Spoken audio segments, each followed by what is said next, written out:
Hi, welcome to the Curious Midlife podcast, the show that brings you conversations for the multi-passionate Renaissance woman. I'm here to inspire you to create a new sense of self by daring to be creative in everything you do, and to see the world as a playground to move, explore, discover, and enjoy at any age. I help busy midlife women reclaim and increase their physical strength and confidence. Get your mojo back so you can feel brave and adventurous again and age with grace. I'm your host, Dr. Julie Angel, movement coach, filmmaker, eternal student, author of the book Breaking the Jump, and creator of the MAP system. Stay curious, creative, and strong. Enjoy the show.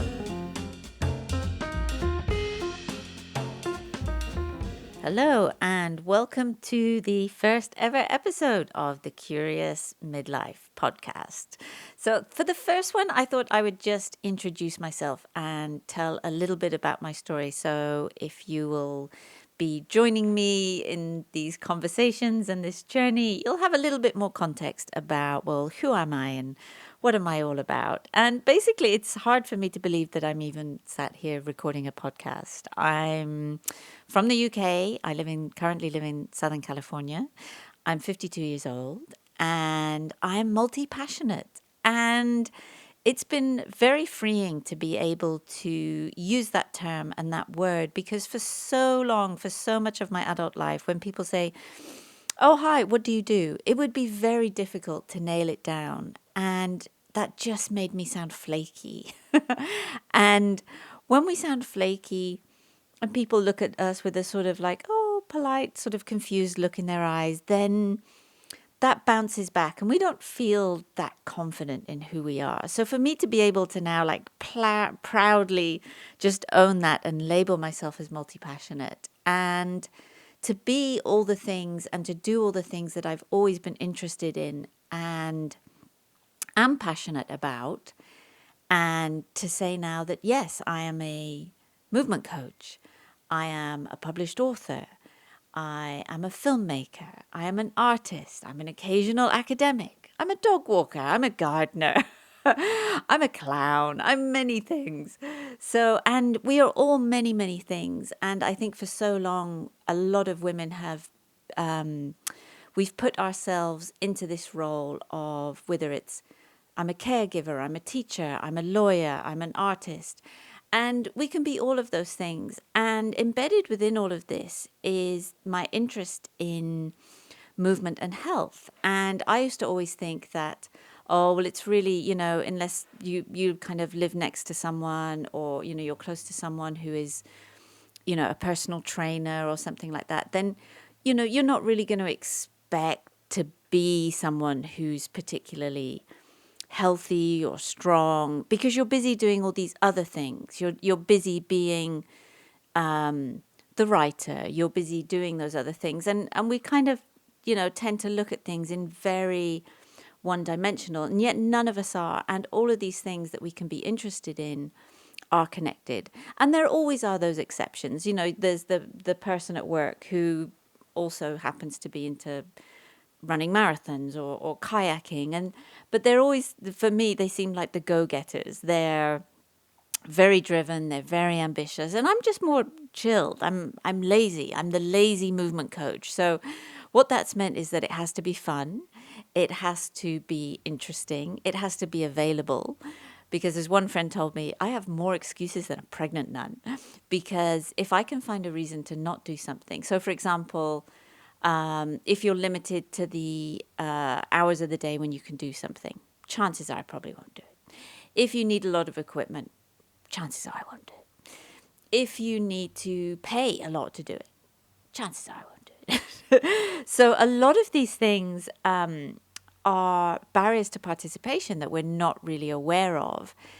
And so over time, we can end up having this sort of library of excuses that become the norm, and then we start conforming to these other ideas that we didn't even know we had about who we are and what we're doing and what we're capable of. And then fast forward 5 years, 10 years, and then you kind of look around you and you think you're still this person inside that's adventurous and independent, but yet like you can't do stuff. And then you hit midlife and you're like, oh, this perimenopause thing's a bit weird and interesting. And why am I suffering? And why am I waking up tearful and anxious? And I feel like an alien in my own body, and what's happening there. And this is where it's the everyday actions rather than these kind of gigantic big plans reveal themselves of who we are and what we do.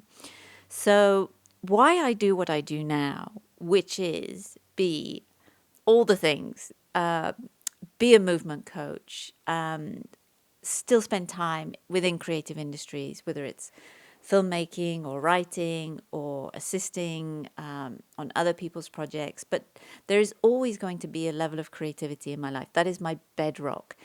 And coming from creative industries into the movement world and having this kind of creative lens onto fitness was really, really, really interesting. Because what I discovered was it's kind of mean. People are really mean. People judge. And like loads of the coaches, they just look online and they look at other coaches and they're like, oh, look at her squat. That's really shit. And like, oh, she's a bit fat, or she doesn't look very lean, or wow, she's old, or they're mean. And it's really weird because fitness is supposed to be about wellness and being better. And it's kind of like a land grab, like it's a bloodbath out there.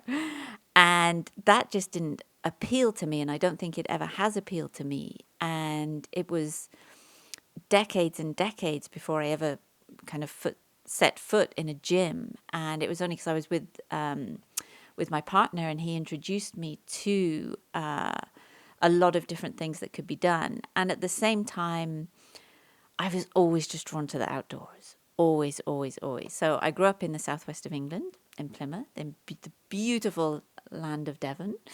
And so for me, movement and activities happened outdoors. It would be about going for a walk on the moors, going to the beach, playing outside, going in the sea, swimming in a pool. They were generally outdoor pools as well. And so I had this idea of the gym is for, guys who work as security or bouncers outside pubs and bars. They were the meatheads. There wasn't a place for me, and it didn't appeal. It was like, well, they kind of smell weird. I don't like the lighting. I don't like the music, and all those things. The lighting, the music, and the smell. Still to this day, I struggle. And there are amazing gyms out there, and I'm not anti-gyms. And I'm just drawn to the outside. I'm drawn to outdoors. I like the air. I like the light. I like how that feels on my skin. And again, I'm lazy. I'm really like the lazy movement coach. So it has to be fun and it has to be creative. And what I discovered through doing research into parkour was that there are ways that you can move. There are ways that can be playful and challenging, and you can find your own movement culture and do that. So I want everyone to be able to see the world as a playground. I want people to be able to find their creativity and find their joy, whatever that means for them, in their movement world, because that is going to improve everything else that you do in your everyday life. And especially as we move into and through midlife, everyone can be creative. I've seen it so much, and especially now, you just look at what people can do on their phone in terms of photography or video editing, or what someone does in their garden, or how someone creates their home, or like there are so many ways that people can be creative, whether they apply that to their cooking, their thinking, their ways of being. And it isn't confined to these very traditional ideas of drawing a picture or having a label of as an artist. So all of these things are about how we live our everyday life, how we can be in our own skin. And there is no differentiation between mind and body. They are all connected. Well, they're both connected all of the time. They're in communication all of the time.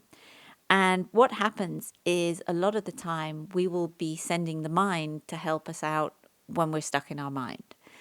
And when we're stuck in our body or disconnected from our body, which is what a lot of people seem to be, or that the body is a place where we don't feel at home, we're in pain, or we don't like the lack of energy we have, we don't like how it feels, we don't like the shape, we're frustrated by the fact that we can't do maybe what we used to do, and now we don't believe that we can change that or do anything differently.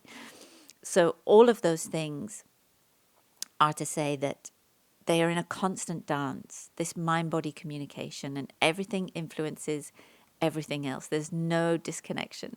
So when we start to be more creative in our mind and feel more joyful, then our body will relax. And then when we start to move our body, then that will change the neurochemistry in our mind, because when we are connected, that is how we should be. That is when we feel really good. So I know if I've spent a couple of hours doing, kind of deep cognitive, very focused work, that I'll feel physically tired. I have not moved my body yet. My mind has like traveled around the globe. And what I need to do to feel happy, to feel relaxed, to actually energize is to move my body. So if you feel too tired to move, you probably need to move. And I know there are exceptions, and there are times when it's like, well, I've just been for a hike or whatever, so I'm too. So unless you're tired from movement, you need to move. And we spend so long in this busy headspace of an overstimulation of news, thoughts, work, people to do, like living in the future. We're either kind of anxious about the future, we're depressed from the past, that we're not spending time in the moment, in the now. But when we bring our body in, and when we do activities that demand focus, that demand presence. So I remember a friend asking another movement coach friend of mine one day, and said, "Oh, can you just send me some moves or exercises I can do in the evening that are just really mindless?" And it was, and she said, like, "How do I reply to that?" And I was like, "Oh, just tell her to pick her nose or something." I mean, there shouldn't be this mindless approach to movement. And that's not to say there aren't things we can do on autopilot. Like when we're walking down the street, we're not thinking, okay, 1 foot balance to 1 foot balance, transfer, body weight transfer, okay, balance, heel to ball of the foot to toe, okay, release. We're not in that kind of breakdown of movement. But when we are mindful and when we start to communicate with our body, it's amazing how great that can feel, because we're always carrying tension. It's a constant kind of ebb and flow between tension and relaxation and how that feels. So it's great to be able to bring in reinforcement. So when you spend too much time in tension, you want to be able to bring in a tool that's going to help you relax. If you're kind of too relaxed and just blissed out, then it's like, okay, let's bring in some tension, let's bring in some action. So this constant dance of mind and body is really, really amazing to be able to do those kind of things. So that's just a little bit about, so my kind of journey into this. So that's just a little bit about what I'm about, really. So I'm now 52 years old. I'm a movement coach, and I help women reclaim and increase their physical strength and confidence so they can get their mojo back, so that they can be brave and adventurous again and live life on their terms. So I want people to be able to be that person who just says yes to opportunities. And it's not always a comfortable yes. It could be oh, I'm nervous, excited yes. But to say yes, rather than saying, no, I can't. I can't because I'm tired. I can't because I'm not strong enough. I can't because I don't want to. And I can't because I'm scared. And when we have fear, a lot of the times that fear comes from this lack of physical strength. To be strong is, it's something that we'll kind of unpack in the weeks ahead. because it's such a loaded term and there can be so many ways that we can be strong. I know people who are physically very, very strong. They may look brave on the surface. They'll jump out of aeroplanes and ride big motorbikes and do these kind of grand gestures of what society will say is brave. But these same people are not emotionally brave.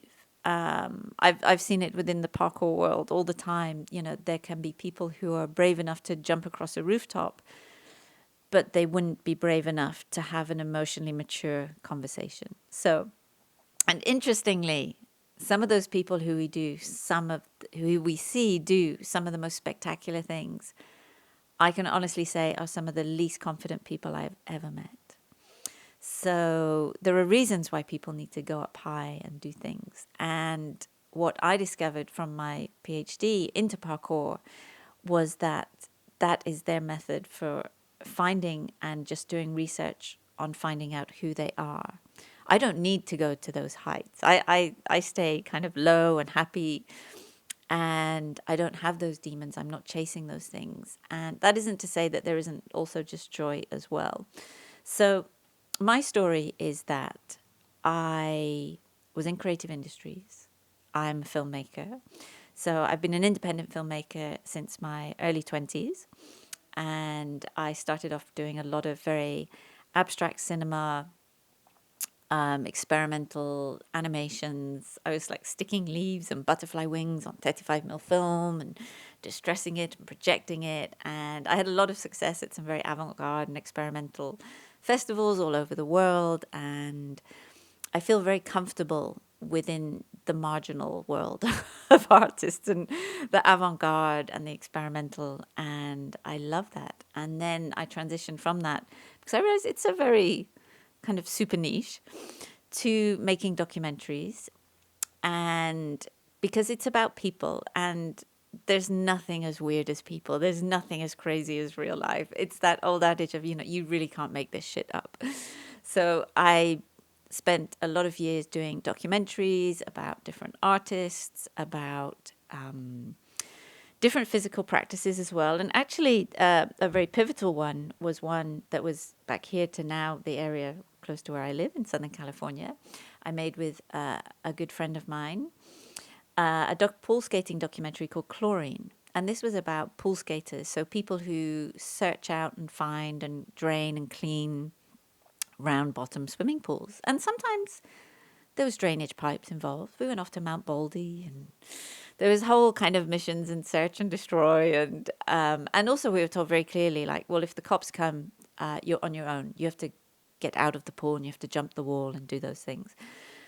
So having kind of been around a lot of artists and imaginative thinkers and creatives, it was very interesting for me to be around the pool skaters because their celebration of the details, the textures, the banal, the use of the imagination of using things in ways that they weren't designed for, but then also this kind of physicality that linked to it. So I was the classic active, sporty teenager. And then at age 16, I stopped. It wasn't a conscious decision, but looking back on it, it was just like, oh, I just stopped and I went to art college and I did that and I went to parties and da-da-da-da-da. And I just stopped. But yet I think inside my mind, I still somehow identified as a mover.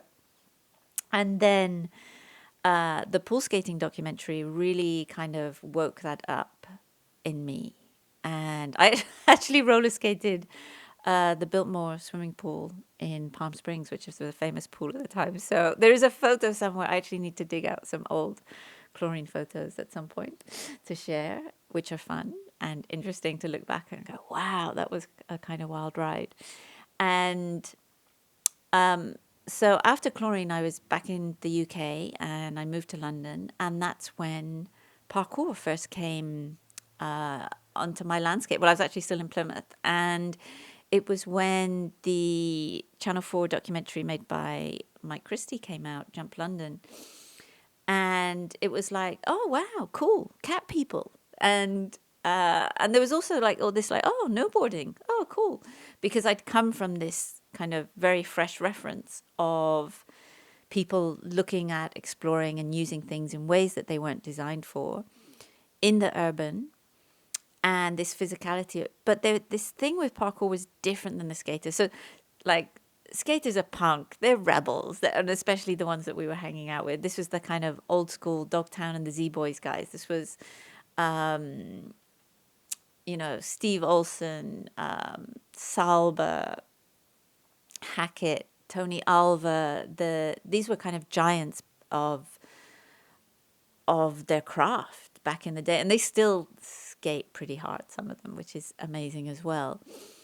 And so basically, I became aware of parkour. Then at the same time, I moved to London and I started doing visual anthropology evening classes at the amazing SOAS Institute, so the School of Oriental and African Studies. And SOAS is just this hotbed of thought and provocation and learning and reference and influence. And I remember being asked on the introductory kind of first night, when everyone goes around the room, and it was the most interesting group of people there. There was artists, there were newspaper editors, there were students, there were sculptors, it was just a room of curious minds. And Dr. Charlie Gore was an amazing, amazing guide for us in all those months. And it was actually so good that I did the course 3 times. And it was only at the end of the course that I realized, like, okay, this is getting really silly now. I can't do this a 4th time. And that's when I started looking actually for a master's course in visual anthropology. Ended up at a PhD. Instead, I got offered a master's at Goldsmiths, or I could go into a PhD at Brunel. So it was like, okay, I'm gonna go straight to PhD. I didn't really know what I was getting into. I'd only ever written a 1,000-word essay at that time, but they seemed to think that it was fine. So in these visual anthropology classes, I remember them saying to me, "Well, are you an anthropological filmmaker?" And I said, "I have no idea. Ask me at the end of this course. I don't know. That's what I'm here to find out." And it turns out I am, and I was, and I always had been. And basically then I ended up on this PhD under the supervision of Elisa LeBeau and Professor Mike Wayne, and it was amazing. And I was given incredible freedom, and I basically took the kind of participant observation anthropological role of observing. And then you become part of that community and you find a role within that community. But also what happens is when you're around people who move a lot, it makes you want to move. Even though for the first 6 months, I was too shy to try. I was just, because I had this role and identity, and they kind of thought I was cool because of the chlorine film. And then it was like, oh, yikes. Am I going to fall? Am I going to make an idiot of myself? And, but I did. And then one day there was this opportunity where there was actually a class, because it wasn't structured at that time. This is kind of early 2005 now. So I started. It was one small step. And then just to fast forward, because this is supposed to be a brief introduction, that that opened up and kind of reawoke a love of movement in me. But what I also realized was like, wow, I can't really do very much because other than kind of walking around with the camera occasionally, you actually, when you're an independent filmmaker, you spend, one day of filming can mean 2 months of editing. So I spent a lot of time sat down, and even though my mind was racing and full of action, the reality was I had been very stationary. And what also happened is that I realized that because I hadn't been inviting challenge into my life on a regular basis, I was scared of basically everything. And I was shocked at how scared I was with everything, because I thought I was this kind of cool, independent filmmaker, and I traveled the world and I did all these things. But then someone's like, "Oh, just can you stand on this small thing?" And I'd be like, "Oh my God, no, like I want to cry." So it was really interesting. And it brought up immediately the emotional component of movement. So movement is emotional. It can be creative. It is both physical and mental. And mastering the physical side, that's pretty straightforward. There's so many different approaches to training. And what I love about the parkour and natural movement world is there are so many different ways to go about it, and that you can find something that fits you and your personality. And that's why I'm really big on creating your own movement culture. So I ended up being like starting this movement journey, and it was very slow and very gentle because this was fun. This was interesting. This was self-exploratory. This was creative. And it also, what it did is it changed my experience of living in London. There were spaces where, like, I would walk home from the tube station to the house, and there was one estate where I always felt somewhat ill at ease when walking through and a bit anxious. And then one evening we had a parkour class there, and I just fell in love with the walls, and I changed my relationship with that environment. So every time I then walked through that environment on the way home, I was just walking through a really familiar playground because I had this tactile, personal relationship with it. Which wasn't to say like, oh, I'm suddenly not aware, or, when people come out of the tube and they're checking their phone and listening to their headphones, it's like, yeah, you're very vulnerable. That's kind of stupid. So you do need to be aware of your surroundings, but at the same time, you can have a relationship with those surroundings, with that environment, and you can see what you can do. And when you start to have conversations with walls, you're having conversations with yourself because you get to see who you are in that moment. You get to see, what am I made of right now? And it's different every time. So, and no one else can do it for you. No one else can do that jump, that balance, to go over, under, to connect those moves together.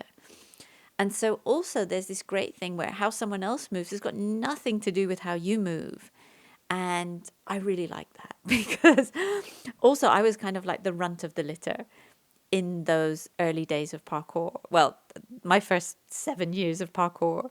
There was only one other woman my age, and Karen was amazing, but she also came from a very, very sporty background. She came in strong, and she was brave, and she was used to being brave, whereas for me, in my story, no one had asked me to be brave in a really long time, in a both mind, body, physical way that also connected to the environment. So there was a lot going on within this. So, but I still had this role as the filmmaker and the observer. So I kind of became known as this movement person because I was also learning how to film movement, because I would film parkour people and then I would play the footage back to them. And their interpretation of it, their eyes, their expertise was different than my own interpretation of it. And that's what created this kind of feedback loop of thoughts and questions and answers, which led to more questions, which led to new ways of being and seeing, and me filming. So this continuum of creativity, embodied movement, communication and translation was my kind of visual anthropology PhD journey. And then I got invited to do filming with other movement worlds, and that expanded it and expanded it and expanded it.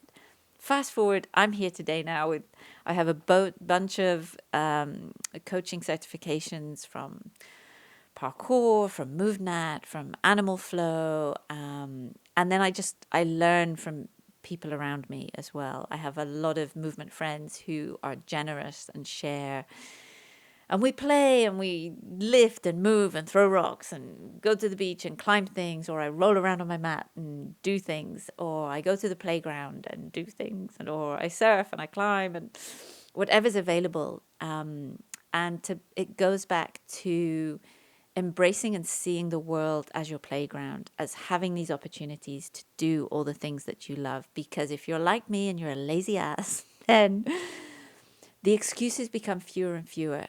And what also happens is you find what brings you joy. You get to know who you are, and therefore what you need on a regular basis. So I love moving now, and it's something that I bring into my everyday life, where it's part of my kind of reflection in the morning, or if I'm thinking about, okay, what am I going to do tomorrow? How and where I'm going to move is part of the things that I take inventory of, and I take into consideration, and I prioritize. And I think about, like, what would be fun? What do I need? What will I enjoy? And how does that fit into the whole of the rest of the day? Because our training doesn't exist in a vacuum. Nothing is separate. Our mind and body is not separate. And we're still the same person who is maybe having to walk the dog or feed the kids or do the gardening or, go to work and be responsible for these things and have this amount of stress as the person who is doing that training. So if you train so hard that you're then just exhausted, then, there's a lot of hours in the day. And I always want to have energy in the tank, or I know that, like, if I'm going to up my training, then I need to be able to up my rest. And have I scheduled that in? So I remember working on a video game 2 years ago, and one of the directors arrived and said, like, oh, I've just started doing CrossFit. And I was like, oh, great. How'd you feel? And he was like, great. I was like, and like, but do you have enough time to sleep more? And he was like, I knew you were going to say that. And luckily he did. That had been part of his conscious planning of the activity, was if I'm doing more of X, then I need more of Y. So I meet a lot of people who overtrain and under-rest. And then they go, well, I can't understand why I'm stressed out and my metabolism's thrown and my thyroid's off and blah, and I'm a mess. And why is midlife happening to me? And why am I putting on weight? And because I'm really active and I haven't changed anything else. And it's like, yeah, you've got to change with the changes. So more on that in weeks to come. So that's just a little, hopefully not too long and rambling intro. These will get better. It's progress, not perfection, right? So I wanted to kick this one off, and I will be inviting guests to have great conversations, because I'm an extroverted thinker and an introverted person. But conversations are where the thoughts evolve from, whether I'm imagining someone I'm talking to or actually talking to them. So thank you for your time, and join me. Let me know what resonated, what was interesting. I'm all about the Renaissance woman, the multi-passionate, this crossover, these transitions, this world where movement, health, art, and science collide, connect, contrast, and complement. And that's something that I believe we can all benefit from, especially in midlife, and especially if you're in a place where you feel stuck and you want to get stronger and have your mojo back and energy, and don't feel like you're plodding along. I want that skip and bounce to come back into your life, because when you have that, you're just better at life and you can do more and be more. And as the old parkour saying goes, be strong to be useful, and just to be better at life and to enjoy it and to bring joy in, because there will always be stress. There will always be the problems. There will always be the things. So in those moments in between, like, life is short. Let's make it sweet. So thanks for joining me today. Thank you for listening to the show. Remember to subscribe and leave a review, and let me know what resonated, what you liked, what it brought up, what you're curious about, and what you would like to hear. You can go to julieangel.com and you will find a bunch of great free resources there. There is the free Move More course, your free Movement Snacks guide, and if you are interested in reclaiming and increasing your physical strength and confidence so you can get your mojo back, be brave, adventurous, and age with grace, then message me via social media. I'm on Facebook and Instagram, or through my website, or email me at drjulieangel@gmail.com. That's drjulieangel@gmail.com, and let's set up a call. And until the next time, enjoy, stay curious, and I'm glad you enjoyed the show.